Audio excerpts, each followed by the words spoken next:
गलत हो गई?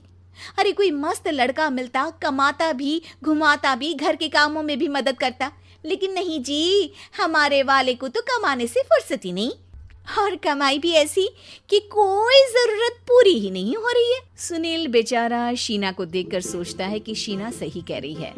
देखने में सुंदर है, घर का सारा काम कर लेती है, उसे तो कोई भी अच्छा लड़का मिल सकता था। क्या सोच रहे हैं? भागने का इरादा तो नहीं है? अरे नहीं मेरी प्यारी बीवी, मैं तो नहीं, पर डर है कि तुम नहीं कहीं भाग जाओ मुझे छोड़कर। शीला सुनील के मुंह से प्यार भरी बात सुनकर मुस्कुराती है। आप भी ना। सुनील एक दिन ऑफिस से घर आता है कि तभी शीना कहती है, सुनिए जी, वो मेरी सहेली आई थी, सारा दिन वो लोग यहीं थे, अब जा रही थी तो मैंने कहा नहीं नहीं, मेरे पति छोड़ आएंगे ना तुम्हें, तो रोक लिया मैंने। सुनील थोड़ी देर कुछ सोचता है, फिर कहता है, ठीक है, मैं कपड़े चेंज करके आता हूँ। अरे तेरे पति को तो लग रहा है कि अच्छा नहीं लगा। अरे नहीं नहीं, ऐसी कोई बात नहीं है, रुको मैं अभी उन्हें घर के कपड़े देकर आती हूँ। शीना अंदर जाती है जहां सुनील पलंग पर लेटा होता है। अरे क्या मजाक है, वो कह रही है कि आपने मुंह बना लिया।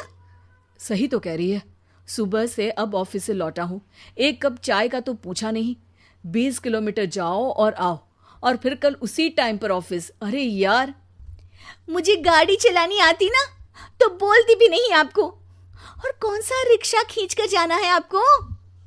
सुनील अब क्या बोलता। रात देर से आता है और सो जाता है।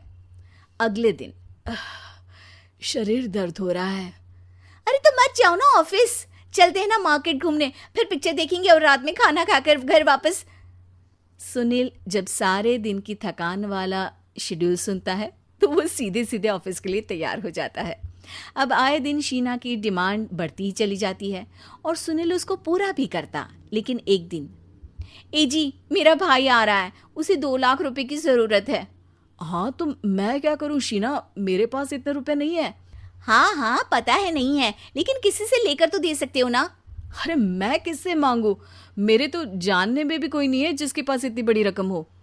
तभी वहां शीना का भाई शीनू आ जाता है। जीजा जी कैसे हैं आप? अब मैं ठीक हूँ शीनू, अचानक इतनी बड़ी रकम की जरूरत कैसे पड़ गई?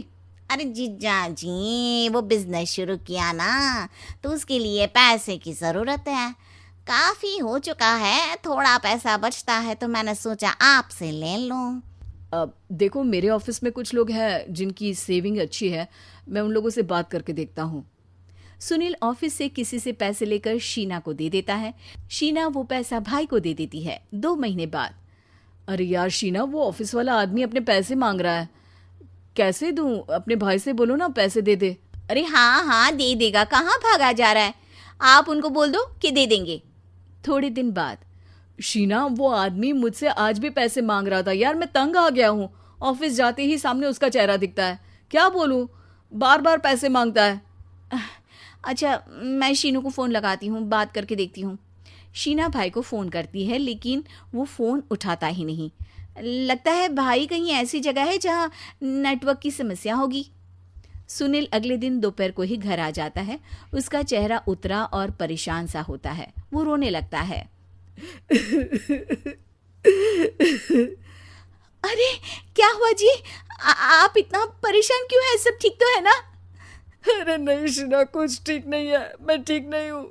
तुम्हारे भाई के लिए मैंने जो पैसे लिए थे, उस आदमी ने आज भरे ऑफिस में सबके सामने मेरी बेइज्जती कर दी।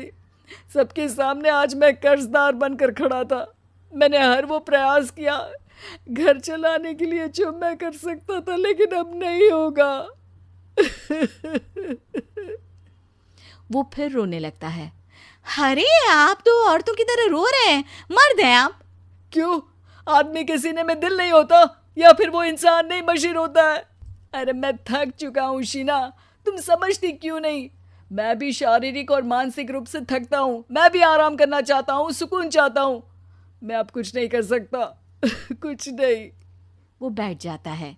शीना पति को हैरान परेशान देखकर चुप हो जाती है।